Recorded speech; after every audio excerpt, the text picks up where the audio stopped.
যা আমরা পূর্ণিমা চাঁদ দেখেছি 14 দিনের চাঁদ, আর আল্লাহর রসুলের মুখ দেখেছি 14 দিনের চাঁদের রূপটা নবীর চেহারা মোবারকের কাছে ফ্যাকাশে এবং মলিন হয়ে গিয়েছে বলে সুবহানাল্লাহ। তাহলে নবীর কত রূপ ছিল।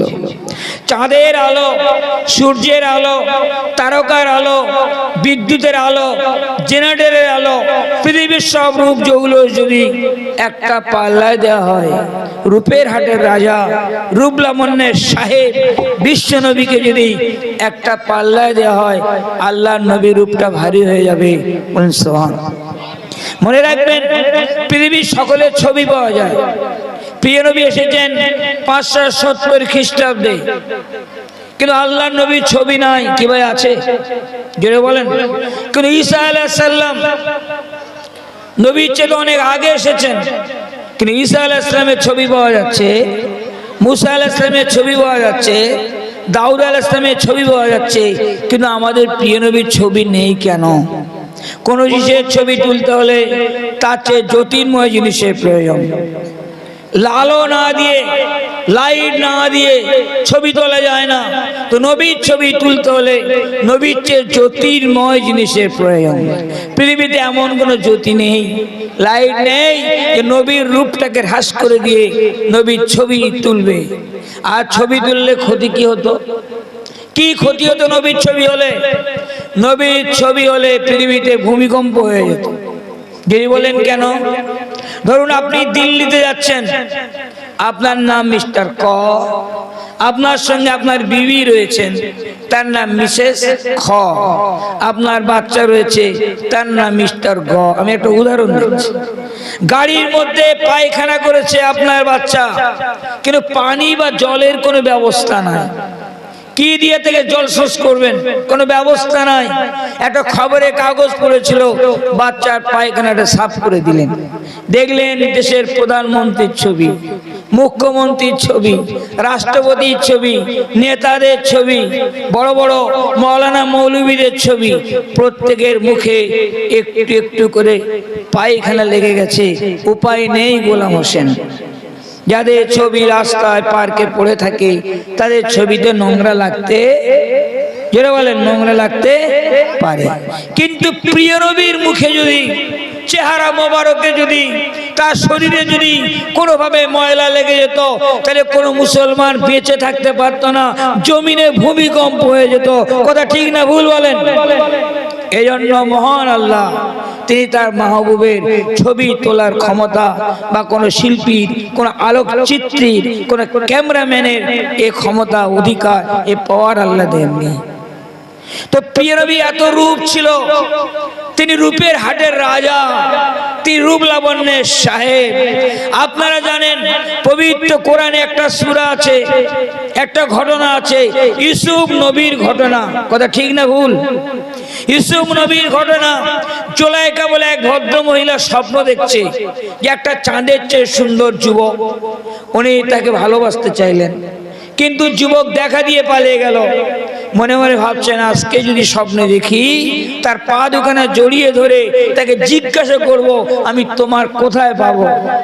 এবার পরে রাত্রে স্বপ্ন দেখছে, দেখলো সেই সুন্দর যুবক, আবার পা জড়িয়ে ধরে বলল, তোমায় কোথায় পাবো? যুবক বলল, আমাকে মিশরের মার্কেটে পাবে, ইত্যাদি ইত্যাদি। তারপর ইসু আলাইহিস সালাম সেই জুলাইখার বাড়িতে প্রতিপালিত হয়েছিল। একদিন জুলাইখা মনে মনে ভালোবেসেছে, মনে মনে মহব্বত করেছে ইউসুফকে, কিন্তু ইউসুফকে স্বীকার করতে হবে। স্বীকার করার জন্য সে তার শৈবা সখাকে পরিকল্পনা মাফিক প্ল্যান করেছে, একটা বিল্ডিং তৈরি করেছে, প্রমোদ কানন, বিরাট অট্টালিকা, যাকে বলা হয় মাকানে মান্দুয়া। প্রমোদ কানন তৈরি করেছে, ঘরের ভিতরে ঘর, তার ভিতরে ঘর, তার ভিতরে ঘর। ইউসুফ আলাইহিস সালামকে সেই গোপন ঘরে নির্জনে নিরালায় ডেকে এবার জুলাইখা নিজের শরীরের কাপড় উলঙ্গ করে দিচ্ছে, ঘরের দেওয়ালে উলঙ্গ চিত্র তৈরি করেছে। ইউসুফ আলাইহিস সালাম আল্লাহর ভয়ে দৌড় দিলেন, অটোমেটিক দরজাগুলো সব খুলে গেল। একবার সুবহানাল্লাহ। সেই ইউসুফ আলাইহিস সালামের রূপে প্রেমে ফেসে গেল জুলাইখা। পাড়ার লোকেরা বলল একটা বাদশার বেগম একটা চাকরের প্রেমে পাগল, চারদিকে হই ভাইরাল। এবার ওই জুলাইখা সমাজের মেয়েদের মুখটা চাপা দেওয়ার জন্য ইউসুফ নবীকে দাওয়াত করেছিল, এই সমাজের মেয়েদের নিমন্ত্রণ করেছিল, মিশরের মেয়েদের নিমন্ত্রণ করার পরে প্রত্যেকের হাতে চাকু দিল, একটা করে ফল দিল, আর ইউসুফ আলাইহিস সালামকে তাদের সামনে আনলো। তার ইউসুফ নবীকে দেখে বলল, হাজা মালাকুন কারীম, এ তো মানুষ নয়, এ তো আস্ত ফেরেশতা। এই বলে ফল না কেটে প্রত্যেকটি মেয়ে তাদের হাত কাটলো। কি কাটলো? কেন হাত কাটলো? তারা রূপে বিবাহ হয়ে গেল।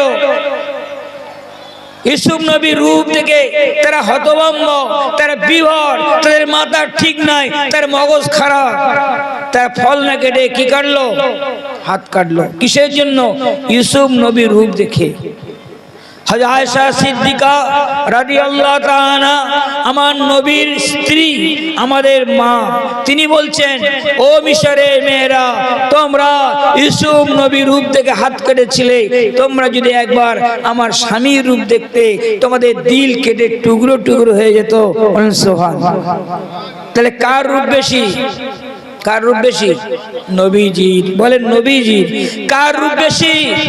জোরে বলেন কার? নবীজির রূপ বেশি। তাহলে ভালোবাসবেন চাঁদকে, ভালোবাসবেন ফুলকে, নবীকে কেন ভালোবাসবেন না? তার তো রূপ সবচেয়ে বেশি। এত রূপ ছিল।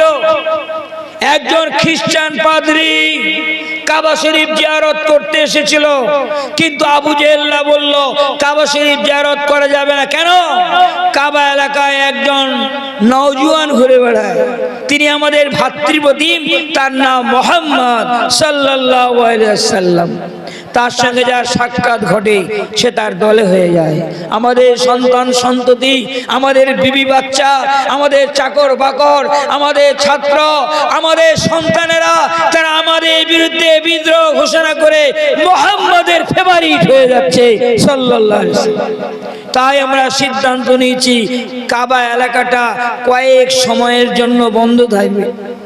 খ্রিস্টান পাদ্রী বলল, আমরা কারোর কথা শুনবো না। এ কাবা কারোর বাবার জমিদারি নয়, কারোর পৈতৃক সম্পত্তি নয়, আমি জোর জবরদস্তি ঘুরবো। তখন কাফেররা বলল, একটা শর্ত আছে, যদি ঘুরতে চাও একটা শর্ত আছে। কি শর্ত? কানে তুলে দিতে হবে, মাথা নিচু করে হাঁটতে হবে, কার সঙ্গে কথা বলতে পারবে না, আমরা পিছনে অবজার্ভ করব এবং পর্যবেক্ষণ করব। শর্ত সাপেক্ষে কাবা প্রদক্ষিণ করছে, জিয়ারত করছে। কিছুটা চলার পথে সেই পাদ্রী দেখলো কাবা শরীফের কর্নারে একটা সুন্দর যুবক দাঁড়িয়ে আছে। চাঁদের চেয়ে সুন্দর মুখখানা, গোলাপের চেয়ে রাঙা রাঙা ঠোঁটখানা, মুক্তা চেয়ে ধবধবে দাঁতখানা, কাজল কালো চোখ, মস্ত নাক, সমতলা ভ্রু, নাকটা লম্বা কিন্তু খুব লম্বা নয়, চোখটা বড় বড় কিন্তু খুব বড় নয়, মাথায় এক রাশ চুল আছে কালো কুচকুচে, মাঝখানে সিথি আছে, কয়েকটা থাক আছে, খুব কোগড়ানো নয়, যেমন নদীর পানির ঢেউ খেলে। বক্ষদেশ থেকে নিয়ে নাভি তলদেশ পর্যন্ত লম্বা চুলের রেখা, ঠোঁটের দিকে তাকালে মনে হবে কে যেন এক প্যাঁচ গোলাপি রং দিয়ে তার ঠোঁটটা পালিশ করে দিয়েছে। এত সুন্দর মুখ কোনোদিন দেখেনি, দেখার সৌভাগ্য তার জুটেনি। তাই ওই যুবককে দেখে থমকে চমকে দাঁড়িয়ে গেল। এবার কাফেররা বলল, মুশরিকরা বলল, তোমার সাথে শর্ত আছে যে তুমি কোনো দিকে তাকাবে না, কারোর সাথে কথা বলবে না। তুমি কি দেখছো? বলল, আমি দেখছি এত সুন্দর যুবকটি কে। তখন আবু জেহেল দল বলল, এই তো সেই বিতর্কিত মুহাম্মদ সাল্লাল্লাহু আলাইহি ওয়াসাল্লাম। এ ম্যাজিক জানে, এ জাদু জানে, ম্যাজিশিয়ান, তাই এ ম্যাজিক করে তোমাকে বশ করেছে। খ্রিস্টান পাদ্রী বলল, যার মুখটা এত সুন্দর সে কোনোদিন জাদুকর হতে পারে। কানের তুলো খুলে দিয়ে, বারণের বেড়া ভেঙে দিয়ে নবীজির সামনে দাঁড়িয়ে বিনয়ের সাথে জিজ্ঞাসা করছে, আপনি কে? প্রিয় নবী বলেন, আমি একজন নবী। আপনার পরিচয়? আমি নবী। তাহলে আপনার তার বক্তব্য শোনান। প্রিয় নবী পবিত্র কোরআনের কয়েকটি আয়াত পাঠ করলেন। আয়াত শুনে বলল আরেকবার পড়ুন। প্রিয় নবী পুনরায় পড়লেন, আবার বলল আরেকবার পড়ুন। প্রিয় নবী আবার পড়লেন। তৃতীয়বার শোনার পরে বলল, গো নবীবর, আমি আপনার দলে হতে চাই, আপনার জাতীয় পতাকার তলে ভিড় করতে চাই, আমি ইসলাম কবুল করতে চাই। ইসলাম কবুল করে নিল কিসের কারণে? তিনটে পয়েন্ট। কটা পয়েন্ট? তিনটে পয়েন্ট। নাম্বার 1, প্রিয় নবীর রূপ দেখে পাগল হয়ে গেল। প্রিয় নবীর রূপ, I am Christian, I've thought a dream and thought a reality.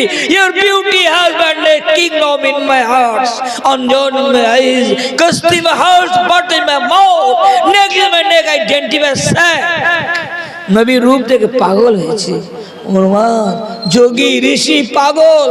নবী মুখটা, নাকটা, চোখটা, দেহটা, চুলটা নবীকে দেখে বলছে আমি পাগল, আমি পাগল আপনার প্রেমে, আমি আসক্ত, আমি অনুরাগী। নবীকে পাগল হয়ে গেছে। 1 নম্বর নবীর রূপ দেখেছে। নাম্বার 2, নবীর গলার সুর আর স্বর শুনেছে। নবী তো কোরআন তেলাওয়াত করেছে। কি করেছে নবীজি? কোরআন তেলাওয়াত করেছে। তাই নবীর গলার সুমিষ্ট ভাষা, তার কণ্ঠ, তার গলার সুমিষ্ট সুর শুনেছে। আর 3 নম্বর, আল্লাহর নিজস্ব কণ্ঠের কোরআন শুনেছে। এবার সুবহানাল্লাহ, যে পবিত্র কোরআনের বাণী শুনেছে। বর্তমান জামানার কম্পিউটার বিজ্ঞানীরা কোরআনকে নিয়ে তারা মন্তব্য করেছে, the world is mutable, mutability is the law of the nature, but the Quran which is perfect, still holy, there is no change in it. সারা পৃথিবীর সব পরিবর্তন হবে, পরিবর্তন হবে, যোগ বিয়োগ হবে, প্লাস মাইনাস হবে। কোরআনের ভাব, কোরআনের ভাষা, কোরআনের সাহিত্য উপকরণ, তার বক্তব্যের মজবুত বাঁধনি, তার হাইপেন, তার সেমিকোলন, তার নোক্তা, তার বিন্দুর, তার জেরের, তার জবরের, তার ফাসাহাত, তার বালাগাত, তার অলঙ্কার, শাস্ত্রে, শব্দ বিন্যাসে, রস, স্বাদ, গন্ধে, সৌন্দর্যের, মাধুর্যের, পবিত্রতার, সৌজন্যতার কোনো পরিবর্তন, বিবর্তন, যোগ বিয়োগ, প্লাস মাইনাস নাই। কোরআন যে অবস্থায় ছিল সে অবস্থায় আছে, চিরন্তন একই অবস্থায়। জোরে বলেন। কোরআনের আইন পরিবর্তন করার ক্ষমতা কোন মাওলানা সাহেবের নেই। কোরআনের আইন পরিবর্তন করার ক্ষমতা কোন ইমাম সাহেবের নেই। কোরআনের আইন পরিবর্তন করার ক্ষমতা কোন পীর সাহেবের নেই। কোরআনের আইন পরিবর্তন করার ক্ষমতা কোন নবীর নেই, কোন ফেরেশতার নেই, স্বয়ং রাসূলুল্লাহর নেই। এটা আপনাদের ঈমান এবং আকীদা। কোরআনের আইন পরিবর্তন করার ক্ষমতা রাসূলুল্লাহর কি আছে? জোরে বলেন। নেই। প্রমাণ, প্রিয় নবী এক বিবির ঘরে গিয়ে মধু খেতেন। নিয়মিত একটা বিবির ঘরে গিয়ে তিনি মধু পান করতেন। অন্যান্য বিবিরা বলল প্রতিহিংসায় যে একটা বিবির ঘরে যদি প্রতিদিন নিয়মিত তিনি মধু পান করেন, নিশ্চিত করে সেই বিবিকে বেশি ভালোবাসবে, সেই বিবিকে বেশি ভালোবাসবে। তাই কয়েকজন বিবি একত্রিত হয়ে পরামর্শ করে প্ল্যান তৈরি করে নবীকে বলল, আপনি কি খেয়েছেন? আপনার মুখ থেকে দুর্গন্ধ বার হচ্ছে। কি বললো? সত্যিকারে বলেনি কিন্তু, বললো আপনি কি খেয়েছেন? আপনার মুখ থেকে দুর্গন্ধ বার হচ্ছে। আপনি কি আরবের কুখ্যাত ওই মখফল খেয়েছেন যে ফলে খুব দুর্গন্ধ? প্রিয় নবী সাল্লাল্লাহু আলাইহি সাল্লামের মুখে তো কোনোদিন দুর্গন্ধ বার হবে না। কেননা প্রিয় নবী সাল্লাল্লাহু আলাইহি সাল্লাম তিনি একবার এক সাহাবীর গায়ে হাত দিয়েছিলেন, ব্যথায় হাত বুলিয়ে দিয়েছিলেন। সেই সাহাবী তার বিবির সাথে কথা বলছে, তার বিবি জিজ্ঞাসা করছে, ওগো স্বামীজি, আমরা দামি দামি আতর ব্যবহার করি, তো আপনি কি আতর ব্যবহার করেন যে আমাদের আতরের চেয়ে আপনার গায়ের সুগন্ধি অনেক বেশি? স্বামী জবাব দিল, বিবি, আমি খোদার কসম করে বলছি জীবনে কোনোদিন আতর ব্যবহার করিনি, তবে আমার কোমরে একবার ব্যথা হয়েছিল, প্রিয় নবীর পবিত্র থুতু মোবারক তিনি লাগিয়ে দিয়েছিলেন, সেই দিন থেকে আমার শরীর থেকে সুগন্ধি কোনোদিন বিদায় নেয়নি। সুবহানাল্লাহ। প্রিয় নবী যে রাস্তা দিয়ে হেঁটে যেতেন, মাসের পর মাস, বছরের পর বছর সে আর রাস্তায় সুগন্ধি বার হতো। প্রিয় নবী সাল্লাল্লাহু আলাইহি ওয়াসাল্লামের তো গুণ, তার থুতু পা আগুন কোনোদিন তোমাকে স্পর্শ করবে না। প্রিয় নবী যুদ্ধের ময়দানে, জীবন যুদ্ধের মহান সাধক তিনি, মহান সেনাপতি, চিফ কমান্ডার, সিপাহ সালার তিনি জীবনে 28টা যুদ্ধ করেছেন, কিন্তু একটা প্রাণ তার হাতে মরেনি। একবার সুবহানাল্লাহ। এত বড় একজন সেনাপতি যিনি 28টা যুদ্ধ করলেন, একটা প্রাণ তার হাতে মরেনি। প্রথম বিশ্বযুদ্ধ হলো, লক্ষ লক্ষ মানুষ মারা গেল। দ্বিতীয় বিশ্বযুদ্ধ হলো, লক্ষ লক্ষ মানুষ মারা গেল। ভিয়েতনামের যুদ্ধে মৃত্যুর মিছিল বার হলো।